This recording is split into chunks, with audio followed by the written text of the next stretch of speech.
Olá, eu sou a Rose e hoje tem uma conversa com uma especialista tech seller bem interessante. Aliás, eu já comecei dizendo que é uma conversa com uma especialista, que é uma coisa que me deixa muito feliz. A gente vai falar sobre melhores práticas em otimização cloud, então a mulher da infraestrutura, olha só que legal. E quem vai falar com a gente hoje é a Vânia Santos, que é CEO e fundadora da empresa Caixa XP. Bem-vinda, Vânia.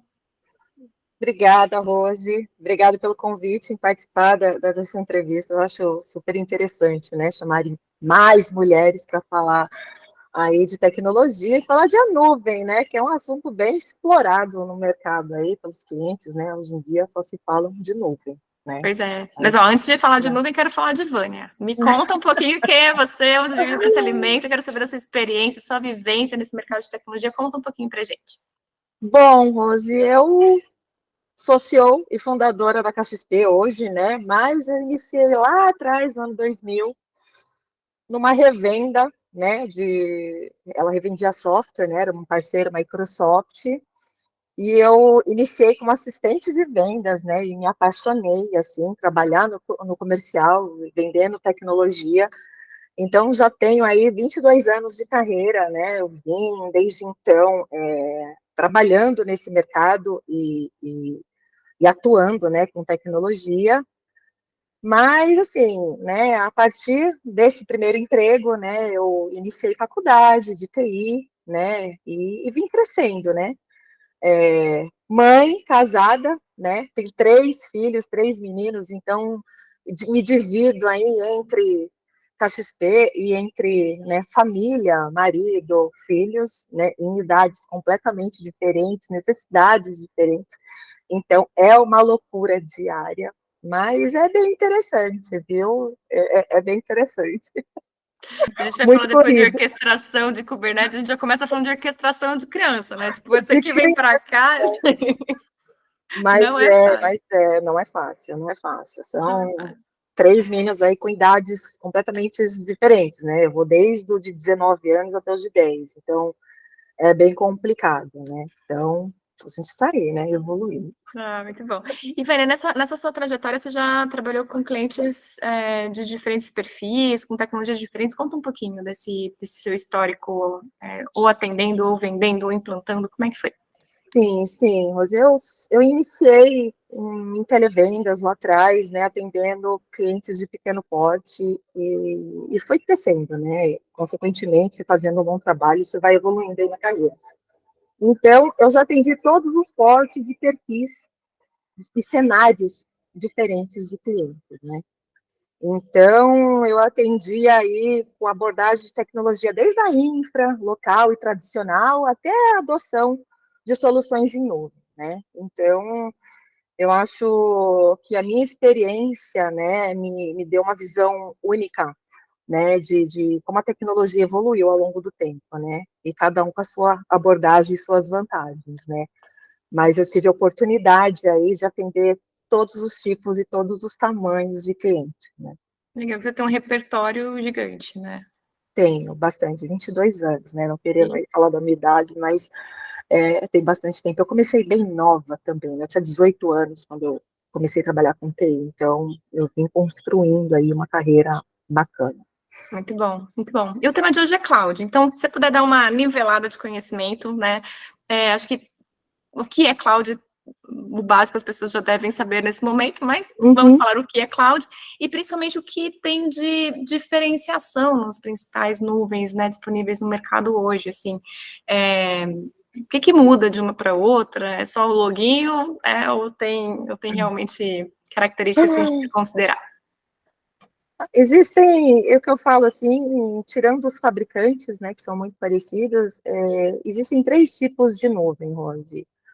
Tem a nuvem pública, que eu tive a chance aí de ver como as empresas podem acessar recursos, né, de computação de alta qualidade, sem a necessidade de manter uma infraestrutura de TI cara. A gente fala um pouco aí de nuvem privada, tem muitos clientes que estão na nuvem privada, que é aquela TI mais tradicional, onde os clientes mantêm ali os seus legados, né? E aí são aqueles clientes que gostam de manter aquele controle mais rigoroso dos dados, né? E tem a nuvem híbrida, né, que são aqueles clientes que mantêm ainda a TI tradicional, né, ali guardada num data center ou dentro de casa mesmo, e aí resolve ir para a nuvem e essas aplicações mais novas já nascem na nuvem, né? Então eles mantêm aí um ambiente híbrido.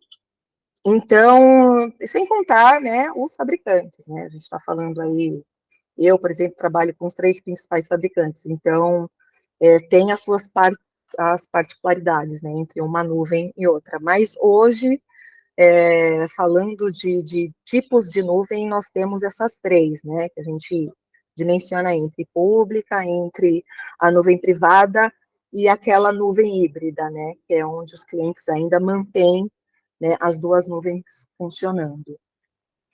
Legal. E se a gente pensar em indicadores, métricas ou, enfim, formas de quantificar a escolha, né? Seja para contratar, fazer um processo de migração, fazer um processo de otimização, assim, o que se olha?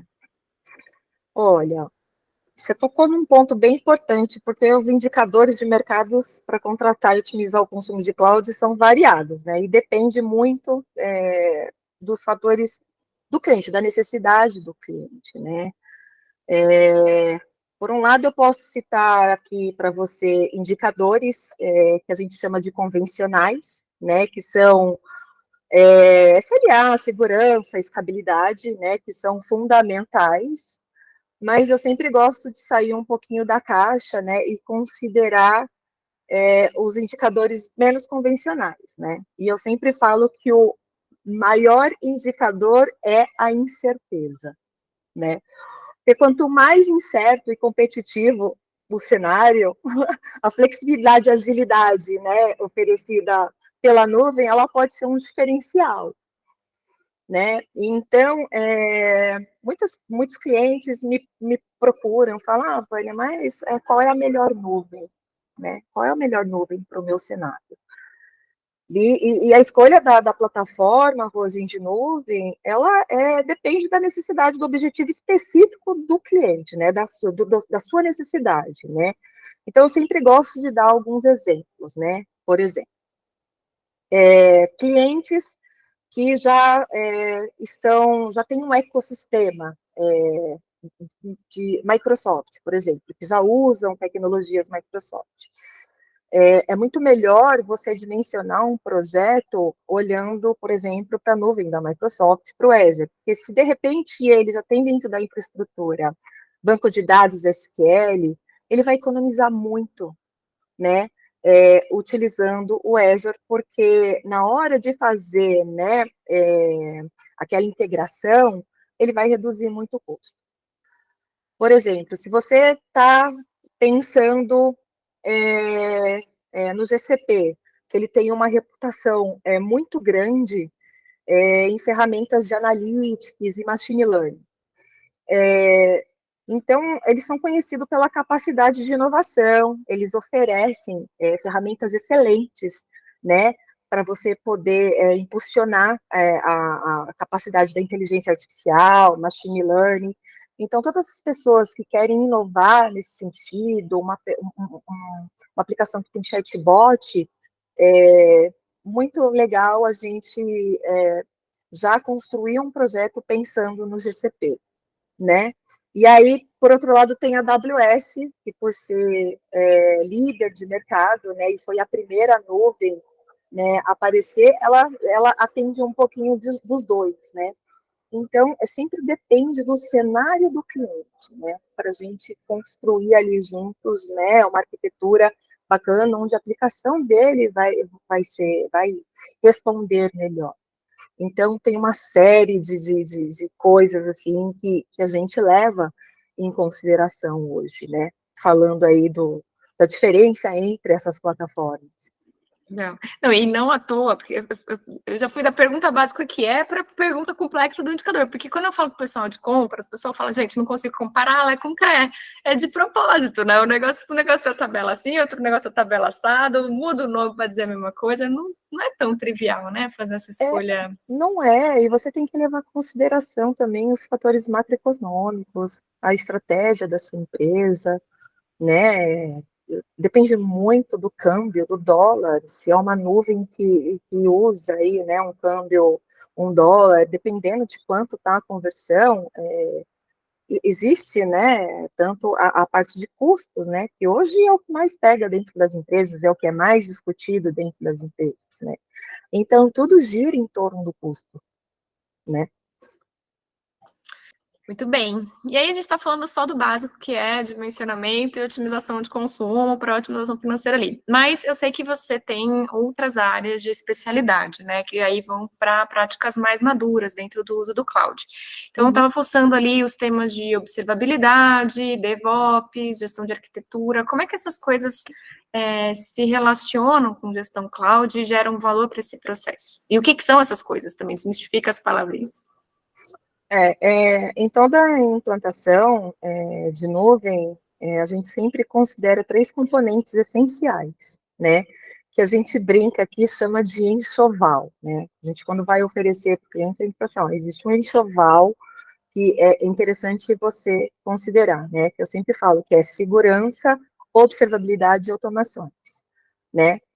Segurança, porque é a base, né? E ela é que dá velocidade no projeto, porque isso acaba evitando longas discussões sobre riscos e conformidades com a LGPD, né? Então, quanto menos você discutir, né, o projeto, quando começa já com segurança, menos você discute esses processos de conformidade. E se você ver um projeto atrasar, é quando você tem que fazer uma reunião com a área de segurança, para você entrar ali nas políticas de segurança da empresa, né? O projeto, quando ele nasce certo, nasce com segurança, uma boa fundação, eles tendem a dar 100% de sucesso, assim, né? A gente evita problemas, né? Falando de observabilidade, a gente está se referindo em entender as métricas que são importantes para o seu negócio, né? Muita gente confunde observabilidade com monitoração. E eu falo que a monitoração, ela faz parte da observabilidade, né? Então, assim, quando a gente olha para a observabilidade, a gente precisa olhar para o negócio do cliente. A gente vai medir as métricas que são importantes ali para ele, né? E aí já Pode tem as dar um autoridades. exemplo? Só me dá um exemplo de métricas que são medidas assim. Velocidade mesmo, quando você clica, quanto tempo que vai demorar para retornar ali a página, né? São as coisas que não vão impactar o seu usuário final, né? Que é sempre o cliente da aplicação. Então, esse é um desses exemplos, né? A gente vai sempre estar ali medindo justamente o que mais preocupa hoje numa reunião, né, que é a velocidade ali, né, mas quanto tempo eu vou levar, eu vou demorar, então, o tempo sempre é o que eles mais discutem, né, numa conversa com o cliente, né, e tem as automações, né, que elas são super importantes, porque é muito difícil, e você não vai fazer um inventário no meio ali, né, quando a sua aplicação já está rodando, né? Então, é muito importante você automatizar 100% da operação. Então, a gente sempre fala aí que esse é um enxoval, assim, que a gente precisa dimensionar, que é uma das práticas, né, que a gente leva muito em consideração antes de iniciar um projeto. Bacana. E agora eu vou voltar lá na história do Kubernetes que eu falei que ia trazer. Eu adoro esse termo, mas eu acho super difícil de explicar. E você estava, antes da gente começar a gravar, me explicando fisicamente o negócio. Conta um pouquinho, por favor, qual que é o conceito de Kubernetes dentro da infraestrutura cloud e qual que é a relação dessa prática, né, dessa forma de gestão com o nível de maturidade também, né, para cloud. Sim, sim. Kubernetes nada mais do que uma ferramenta de código aberto, né, que ajuda os desenvolvedores a gerenciar as aplicações que estão sendo executadas nos containers, né. Então, Os como que eu containers, posso te dizer? eu já começo a imaginar um porto, assim, né? Sim, sim. Imagina que você isola, né, você, de forma isolada, você isola uma aplicação dentro de um container, né, e que é uma prática, né, hoje do mercado, e é importante você ter a portabilidade, porque a partir do momento que você coloca uma aplicação no container, você pode ter a portabilidade de levar ela para qualquer nuvem sem ter problema nenhum. Então, é muito de flexibilidade, né? E justamente por causa do nível de incertezas, né, hoje dentro das empresas. Então, hoje você sua aplicação está aderente a uma nuvem e, de repente, vem lá da matriz que você tem que mudar, né? Olha, a matriz resolveu sair, a gente vai sair de uma nuvem para outra, e quando a aplicação ela está containerizada, é muito fácil você migrar ela, né, de uma nuvem para outra, né? E aí, Kubernetes é uma ferramenta que traz diversos benefícios nesse sentido, né? E que dá a possibilidade de você atualizar, né, o sistema sem que ele fica offline de uma forma isolada, maximizando ali o hardware, né? Então, tem uma série de benefícios, né, que você pode usar ali com container, né? E aí, cada nuvem tem a sua, né? O Azure tem lá, né, o AKS, aí o Amazon tem o EKS, o Google tem o GKE, então cada nuvem tem a sua particularidade ali de Kubernetes, né? É bem interessante, viu? Eu também demorei um pouco para entender Kubernetes, mas depois que a gente começa a mexer, né, você acaba entendendo melhor quais são os benefícios de você manter suas aplicações dentro do container, né? Aí me perguntar, Rose, mas todas as empresas podem para o container, né? Qual que é a quantidade de aplicações ideal, né? Aqui na KXP a gente acha ideal a partir já de 15 aplicações, né? 15 microserviços a gente já containerizar para uma gestão mais fácil, mais simplificada, né? E aí já financeiramente falando já vale a pena ali para essas empresas. Mas é Legal, basicamente isso, né? É uma essa é uma coisa que eu ferramenta ia mesmo saber, para né? você. Para movimentar e ter essa visão empacotada. Porque não é que já nasce, né? Então, aí abrir uma startup e já nasceu containerizado. Não, é um processo, em algum momento faz sentido esse nível de maturidade para dar um próximo passo, né? Exatamente, exatamente. Então, assim, qualquer tamanho de empresa, né? Desde que ela tenha aí mais ou menos umas 15 aplicações ali, a gente já vê, já acha que vale a pena a gente entrar numa abordagem de Kubernetes, né? E é uma evolução natural do ambiente do cliente, né? A gente inicia com os clientes com poucas aplicações, no decorrer do contrato, né? Esses microserviços, eles vão crescendo, e aí é natural que a nossa equipe aqui já comece a falar de Kubernetes. Então, é o que a gente faz, né? A gente tenta automatizar o máximo para, quando tiver mesmo essa incerteza, né, de vir lá de fora, olha, você vai ter que mudar, ou você vai ter que migrar, ou essa nuvem caiu, não gostei, briguei com tal fabricante, vou mudar para outra nuvem.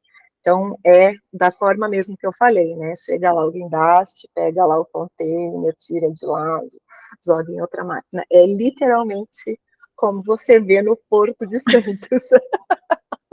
Muito bom, muito bom. Vou ver se eu coloco esse desenho aqui embaixo no artigo. E Vani, você estava contando dessa história, né, de experiência em empresas de diferentes segmentos, diferentes portes. Quais são as principais dificuldades para uma empresa pequena, quando se fala de gestão cloud, e para uma empresa grande? Imagino que sejam dificuldades distintas, né? O que diferencia as dificuldades? Desafios, né? As dificuldades, elas são parecidas em proporções diferentes, né? Numa pequena empresa, por exemplo, eles sofrem muito pela falta de controle com os gastos, né? Apesar do tamanho pequeno, a nuvem, por natureza, não possui uma forma de travar os gastos ali depois de um certo limite, né? Você pode até colocar os alertas, você pode né, ter um certo controle, né? Mas depois de determinado, né, momento que o serviço já está ali funcionando, você não vai parar a nuvem, você não vai parar o serviço, né? Você não vai chegar na tua plataforma e vai desligar o botão porque você passou ali do limite dos gastos, né? Então, isso é um problema, né, que as pequenas empresas, elas sofrem, né? Então, a gente pode dizer que custo é um indicador, né? Conhecimento técnico também, Rose, eu me deparo muito, né, com pequenas empresas que é muito difícil manter os profissionais sempre atualizados e engajados, né? E aí, como eu comentei lá atrás, tudo gira em torno de custo, né? É muito caro você manter essa equipe, né, atualizada, certificada, né, e manter uma equipe grande, né, para poder fazer a gestão da sua nuvem. Então, isso eu acho também que é um dos problemas, né, dos desafios da pequena empresa, e na minha visão também segurança, né, é um grande desafio, porque também por falta de custo, né, de recursos, né, para você manter uma medida de segurança robusta, né, hoje com esses ataques cibernéticos, né, é complicado, né, porque hoje você vai buscar uma solução de segurança, é caro, absolutamente caro você se manter seguro. Então, isso é um grande desafio. Para as grandes empresas, geralmente, elas têm uma infraestrutura muito mais complexa, né? Então, imagina uma grande empresa, várias áreas de negócios, várias aplicações, com donos descentralizados, né? Porque imagina, eu tenho clientes que têm várias áreas de negócio, cada departamento é uma área de negócio que tem a sua aplicação, o seu cartão de crédito, o seu centro de custos, e na hora de fazer a gestão de tudo isso é muito difícil, tá? É muito difícil. Então, eu acho que a complexidade da gestão da operação de TI mesmo, né? E aí isso inclui a gestão de vários projetos, né? E equipes distribuídas, né? Nessa condição. Então, isso é um dos desafios que a gente enfrenta hoje. Então, se não tiver um patrocínio executivo muito forte, né, que venha ajudar nessa orquestração, né, que venha lá de cima, né, orquestrando esses times, aqui embaixo o negócio não anda. Então, eu digo que coordenar múltiplos times para fazer mudanças, seja a mudança que for, é complicado, desde uma otimização até uma mudança de tecnologia. Então, eu acho que esse é um dos principais desafios, né, dentro de uma grande empresa, é você gerenciar múltiplos times, né. Então, é difícil até para as consultorias, né, ajudar, né, que por mais que você coloque uma pessoa em cada time, né, para a gente poder se unir e todo mundo tá ali na mesma página, se você não tiver um patrocínio executivo forte internamente, a gente não consegue avançar muito, né? Mas a gente tenta hoje, a gente tenta e tem dado muito certo, mas é Sofrência. difícil. E a minha próxima pergunta estaria relacionada a isso, né? As dicas para mitigar os entraves, os desafios. Acho que talvez na empresa grande você trouxe um pouco disso, né? Da liderança técnica, da liderança técnica ou executiva, né? Dentro da tecnologia. Não sei se você tem alguma outra dica para empresas grandes aí levarem em consideração. Tá, e essa pergunta você diz assim, que as empresas para trabalhar com nuvem, é isso? Para ter uma excelência em gestão de nuvem ou aumentar o seu nível de maturidade. Até conversando aqui com meus sócios, a gente chegou numa máxima, assim, né? Que o mais importante para uma empresa que queira ir para a nuvem, ou que já esteja na nuvem, né? Mas foi de uma forma desorganizada, né? É uma boa fundação, né? Imagine uma fundação como um prédio mesmo, Rose. Você faz a fundação ali, né, para você subir aquele prédio. Então, eu falo de segurança, né, da arquitetura. Então, sempre estabelecer uma boa fundação antes dessa migração, porque a sua infraestrutura vai estar em cima, né, daquilo que você está construindo ali. e segurança, né, para que você consiga subir ali mesmo a sua infraestrutura, né, o seu prédio, e que ele não vai te dar problema lá na frente, que mesmo se der um terremoto, ele não vai cair, né, então é o que a gente leva muito em consideração, e você não vai ter surpresas lá na frente, né. E para aqueles que já estão na nuvem, é tentar ao máximo abandonar as abordagens antigas, né, de infraestrutura, porque ela pode levar a outros problemas, né? Além dos problemas existentes que já tem no modelo tradicional do TI corporativo, a gente sempre encontra aqueles clientes que querem on-premissar a nuvem, né?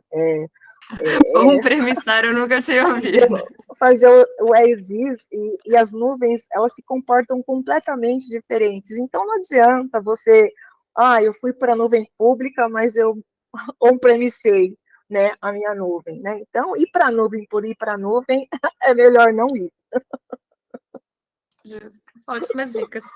Queria saber um pouquinho mais da CaixaXP. Quais são os diferenciais? O que põe a CaixaXP numa posição de destaque aí junto aos tech buyers? A CaixaXP, ela faz tudo diferente, tudo na CaixaXP é diferente, né? Eu acho que esse foi o intuito, né? O objetivo de montar a CaixaXP é fazer o diferente, é fazer o mais e melhor para os clientes. Então, nós trabalhamos com infraestrutura como código, automações, observabilidade, DevOps, desde o dia zero. Desde o dia zero, a gente já implementa, né, essa política e nós temos um processo aqui muito rigoroso, né? A gente tem um time técnico que é colocado à prova diariamente, né? Os ambientes que a gente faz a gestão são ambientes complexos, né? A maior parte dos nossos clientes são do segmento bancário, a gente atende o governo também, temos uns cases muito legais. Quando eu tiver oportunidade, eu posso falar um pouquinho sobre esses cases, né? Então, além da experiência desses grandes projetos, a gente está sempre olhando para as melhores práticas do mercado, né? E trazendo aí para os clientes, inclusive para clientes menores, né? Que muitas vezes buscam aí uma consultoria, buscam ajuda, e a gente sempre procura trazer o que é de melhor, independente se esse cliente é pequeno ou grande, né? A gente atende os clientes da mesma forma. Aqui tudo na CaixaXP é padronizado, sabe? Desde o rate card até uma proposta, elas são padronizadas, né? Claro que existe uma negociação no final para a gente manter esse negócio, mas a gente não faz distinção de tamanho de cliente, né? Então, o que diferencia? Acho que tudo diferencia a CaixaXP do mercado, porque tudo que a gente faz aqui é diferente e a gente aposta muito no colaborador, né? Muito no time de operações. Então, hoje você olha para a minha estrutura, eu terceirizo a maior parte do meu serviço, mas a minha operação, eu trato eles aqui a pão de ló, porque são eles que trazem, no final do dia, o sorriso, né, do cliente, a excelência do serviço e até mesmo a venda de novos serviços dentro desses clientes, né? Então, hoje a gente olha e fala, não é o meu comercial que traz, né, o aumento dos meus contratos, é a minha equipe de operação, pela excelência, né, lá na ponta, né, e pelo conhecimento, né, CaixaXP é Knowledge Experience, né, então a gente busca muito conhecimento, então esse é um pouco do diferencial aí da Muito CaixaXP. bom. E você me falou que pode ter tech buyer de qualquer tamanho, mas tem um match ideal, assim, qual que é o tech buyer que dá o melhor match aí com a CaixaXP? A gente não fala muito de tamanho de cliente, né? Eu tenho um cliente super pequenininho aqui que me dá um trabalhão. Ele tem várias aplicações, um contratão com a gente e eu adoro de paixão. Né? Mas todo cliente é super bem-vindo, Rose. Todo cliente é super bem-vindo. Nosso match perfeito são aqueles assim de empresas que possuem mais de 10 serviços em nuvem, né? Que são essas aplicações que a gente fala, né, que aí já vale a pena não a gente atender o cliente, mas que ele nos contrate, né, financeiramente vale a pena olhando ali para o cliente, né. Então, pode ser desde um serviço de uma aplicação, ou uma API, sabe? Mas é a partir desse target aí, onde a gente Que acha ele já aí tem um que retorno do investimento dele, é né? onde a gente vê que a gente consegue gerar valor, né? Porque também não adianta a gente atender um cliente menor e eu não conseguir mostrar valor para esse cliente, né? A gente gosta de explorar as tecnologias, né? A KXP, ela está apostando aí numa ferramenta nossa aí de desenvolvimento, a gente vai lançar ela agora em agosto, então a Primeira gente mão. ó, spoiler, ninguém sabe Ai, ai, disso, ai. viu? Contei. Mas em agosto a gente vai aí lançar uma ferramenta, não vou falar muito, né? Porque eu acho que vai ser um boom, onde vai nos destacar aí do mercado. Mas a gente está sempre buscando melhorar, sempre buscando inovar.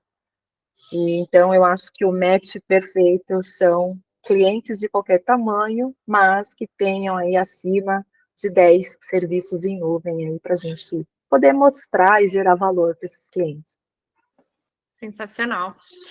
Estou super curiosa, então já vou ter que marcar um outro papo com você para daqui a um mês para descobrir qual que é essa novidade que você não me contou, mas tudo bem. E queria te agradecer, Vânia, demais, assim, por compartilhar seu conhecimento, seu know-how com tanta propriedade, né, com tanta solidez, e muito obrigada por isso, muito sucesso, a KXP, ao time todo que está ali empenhado, garantindo os sorrisos de uma infra bem gerenciada. Né? Não é fácil, né? Mas a gente consegue, né? Empreender nunca é fácil, né, Rose? Nunca é fácil. Tem uns desafios, mas é gostoso, né? Eu me sinto desafiada todos os dias, assim, é muito bacana, né? E trabalhar com TI estar sempre estudando, né? Se atualizando. Então, eu gosto bastante, é bem bacana. E eu que agradeço, estou à disposição, quero muito um novo bate-papo para te contar mais, né, das novidades da KXP, eu acho que vai ser bacana. E Assim que sair, adorei você o já me nosso manda um WhatsApp, bate-papo. hein, ó, que a gente já Com marca. certeza, com certeza. Muito obrigada, um beijo grande para você. Beijo, Rose. Até mais.